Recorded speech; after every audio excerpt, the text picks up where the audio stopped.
Hey, Brooke. Hi, good morning. Good morning. So I just want to say hi to everybody watching. My name is Dee Jones, and I'm with Heal, Grow, Share. We're a mental health private practice in Prosper. And of course, during these COVID times, we are completely online right now. But I just want to welcome you, and I'm so thankful that you took a few minutes to watch this video. I have Brooke Wallace with us today. She is a behavior analyst, and I've had the privilege of working with Brooke on some different projects in the past. She is absolutely amazing, and I know that she's going to give us some really helpful information today. Recently, Brooke wrote a blog for us. It's on our Heal, Grow, Share website, and she and I were just having a conversation a couple of weeks ago talking about all that's going on with COVID and those who are parents who are home with their kids, supporting their online learning, e-learning lessons, and just how amazing parents are to make that switch and that transition, because for some it's not easy at all. And I know that with my own clients in therapy, that's one of the topics that's come up a lot. Brooke, I have a lot of parents who are saying, I don't know if I'm doing this thing right. I don't know if I'm damaging my kid more than helping them. They're going to fall behind. Are you seeing some of that as well with the parents and the students that you work with? Yes, absolutely. Parents are struggling with trying to keep the pace of the schoolwork that's being provided. And I'm seeing it especially with parents that have children that have behavior difficulties or that might be receiving services in the school setting, behavior support, some special ed services. I'm finding that those parents are struggling even more, just keeping the pace of the schoolwork going at home. Yeah. So I know one of the things that I talk about with my clients who are parents and who are talking about this topic is the first thing I try to do is just reassure them and let them know, number one, remember, you're not in this alone. There's a lot of parents who are also navigating this. And most likely you are doing a fantastic job already. You're probably doing better than you think you are. And so that's a big message, because we tend to be our worst critic and we're really hard on ourselves, and we worry about our kids going into school next year and being, a grade level behind. And so I remind them all the students are on the same, they're all e-learning, they're all at home. And so you're probably doing a very fantastic job anyway. But as you mentioned, there are some parents who have kids who were receiving services at school, who maybe do need some support around behavior difficulties. And so that's one of the things I love about the blog you wrote, is you provided us 5 different areas, 5 different techniques or skills or things that we can consider when we're working with kids who are having just some behavioral difficulties around even sitting down to get their work done. Right. So I'm going to ask you, I'm going to turn it over to you here in just a second, and ask you to just kind of walk us through those 5 things, explain what they are, give us some examples, and then I may have some questions for you as you go along. So why don't you share with us? Sure. Well, you kind of already touched a little bit. I just wanted to reassure the parents that to be easy on yourself. We're all in this together. This is all new. It's new for your child. It's new for you. It's new for your spouse. So as I provide these list of 5 things, don't feel like you have to implement or provide all 5 strategies starting Monday morning or starting Wednesday morning. Take one that would be the easiest for you to embed throughout your day with your child, but don't feel like you have to do all at once. So you might have a scenario where it is breakfast is finished and they brushed their teeth, and now it's time to sit down at the table and start the spelling words for your son or daughter. And you might start seeing some behaviors. There could be a long list of those, whether it's arguing, whether it's running away from where you are, having a meltdown. You know the behavior that your child might be exhibiting. And he or she is doing those behaviors to either get out of something, which would be the work, or to get something, which might be, but I want my video game. I want my TV. So I'm going to have this meltdown, for lack of better terms, to get out of my work so I can go back and have what I want. So these 5 strategies will hopefully help make that transition from their favorite item, their comfort zone in their bedroom, watching TV, engaged in a video game, to now going to a less preferred task, which would be the schoolwork. The first point is provide choices for your child. And this could be a realm of things, but choices are so powerful for children. It gives them a sense of ownership, a sense of control of their environment. And so it could be, do you want to do your schoolwork at the table or on a clipboard sitting in your beanbag? Yeah. Or it could be, okay, I've made a checklist. You have math, spelling test, and a science video to watch. Which one do you want to do first? It could be as simple as, do you want to use this glittery pencil with a fuzzy unicorn on the end? So you're not really giving them the choice of, you don't have to work today, but providing them options that will just, like, okay, I get to do my work in a beanbag, comfortable, shoes off, with a clipboard and my favorite unicorn pencil. That may give them that sense of control of their environment. Okay, I love that. The second point is called pairing, and that basically just means put something good that they like in the same area that the work is being presented. So if you have a space that you like your child to do his or her work, a desk, a table, even a beanbag, a couch, and he loves to listen to music, let him listen to music with one earbud in while he's working. Maybe his favorite snack. Maybe he can hold his, I know my son, while I was doing his sight words, he had a slinky and he was just doing it back and forth, where you might historically wanted to remove all that and it's time to focus and get to work. But if they have some of their favorite things in the area paired with their work, it makes their work not as, it makes it more inviting, less aversive is the term that I like to use. And that could be anything. Like, can it be food? Can it be music? Can it? Anything that is under you need to set the boundaries up front, because you don't want it to become like a negotiation thing. But yes, anything. It could be stuffed animal, food, music. They could squeeze silly putty or slime while they're doing it, whatever their favorite. Now, there are some students who iPad or video game is really their only favorite, and that obviously would be difficult to allow them to play the video game while working. But you could do some kind of coupon that represents every minute that you work, then you get that amount of time on the video game. So you could, when you're transitioning from and you're trying to pair, you could even have just a little handwritten coupon to represent you get good things from doing this work. Okay.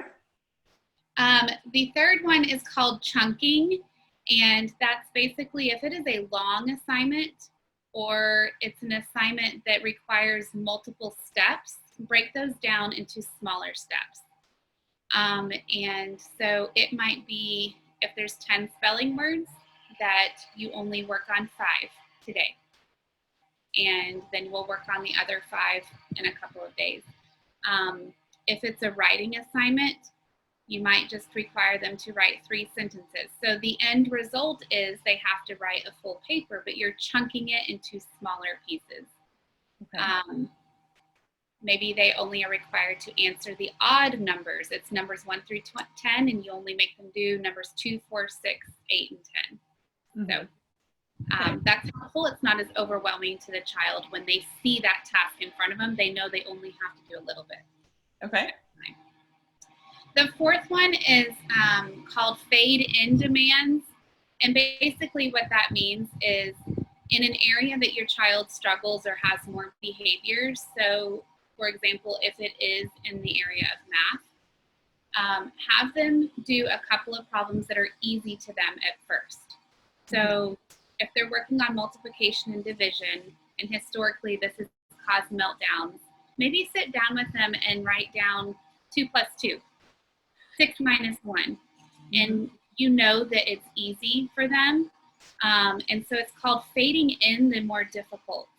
So giving them easy things at the beginning. And that may not be on their lesson plan. So this is you having to come up with maybe them telling you count to 10. Now what's 2 plus 2? Anything that's easy before they get into the more difficult.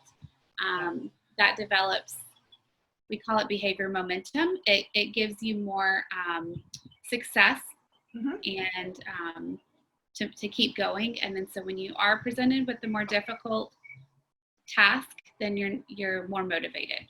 Yeah. So I really liked that one. That one resonated with me a lot because I know that in therapy, when we're setting goals and we're trying to build rapport and build momentum, I often will start with some of those, I call them wins. Let's get you some wins right off the bat because you feel good. When you have a win and you're like, okay, that wasn't too bad. I was able to do that. I was able to accomplish that. Then you feel good already about what you're doing. And you're more open to taking that next step, which may be just a little bit more challenging rather than that huge jump. So I love that one. Good. It's kind of like the warm up before you run the marathon. You always have to warm up and walk it first just to get your body ready. So, and then the last one is, it's a big term, but it's called errorless teaching. Errorless, meaning an error is a mistake. And so what you want to do is prevent them from making mistakes at the beginning. And so this kind of goes along with fading in demands. You're giving them easy tasks, but then sit with them and do the first problem with them and don't let them get it wrong. And I've realized that sometimes we're having to reteach ourselves the math that your fifth grader is doing. So easier said than done, right? But Google is my best friend. I've been like, hold on, let me Google how to. That's right. You know, think about when you're sitting with when your child's first starting to read and they get to a word and they can't say it, and you usually will say it for them. And so giving them the correct answer so they're not just making mistakes, even if you feel like they should know it. They're not doing it. They're having meltdowns. So walk with them through those first problems. You don't, it's defeating if you give them a worksheet of 10 problems and walk away. And I know that you have to cook dinner and there's siblings and you have your own, but you come back and a child got 8 out of 10 wrong and they have to erase it and do it over again. That may be why these assignments have become something that they want to run away from. So do the first couple of problems with them, give them the answer. I work in a public school district, and I can promise you that grading it is participation, and so your child is not going to fail his current grade level because you helped him walk through some problems with him. So I know that's a lot, but I just pick one that kind of seems like it would be easiest to implement at first. Yeah, I love that. So I'm just going to name those 5 one more time. And again, they're on our blog, and wherever I post this video, I'll make sure to put the link for our blog so that those watching can go read it. They can print it out if they want to. But provide choices. You talked about pairing. You talked about chunking their work into smaller chunks. Fading in demands, and errorless teaching. So those were the 5 different areas. And I love that you put at the bottom of your blog, you said, take a deep breath.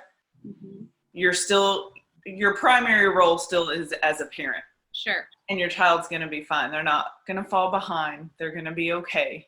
Sure. Do the next. And also, so you decide which strategy you want to try, and it's not going to fix behaviors overnight.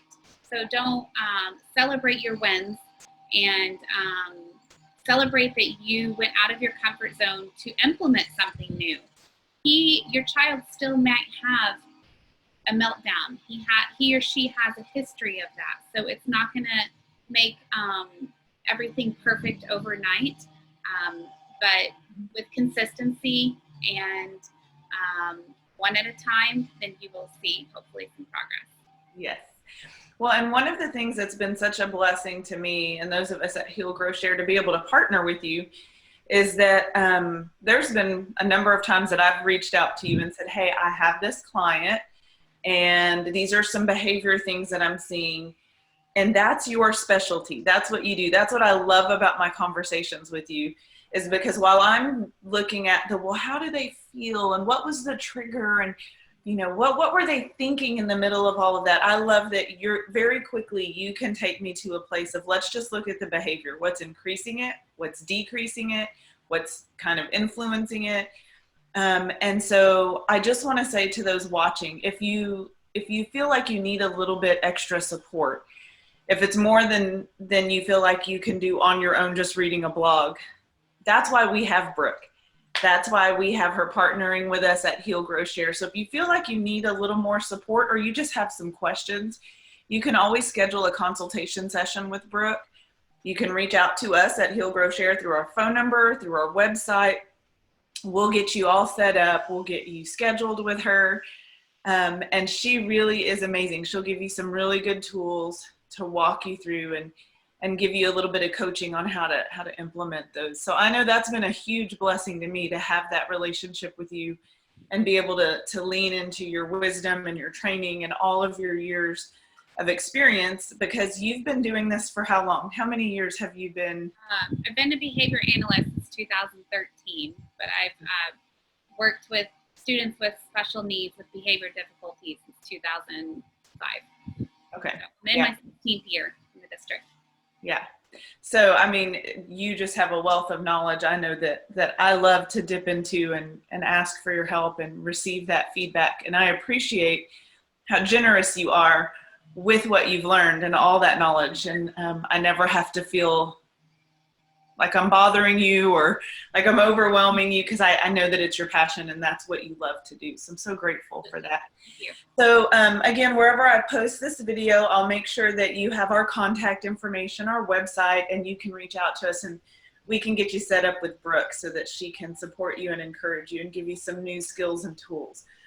So Brooke, I really appreciate you spending part of your Saturday. We're recording this. It's a Saturday morning, so I appreciate you spending part of your Saturday just chatting with me and sharing this information that I think will be really helpful with a lot of parents.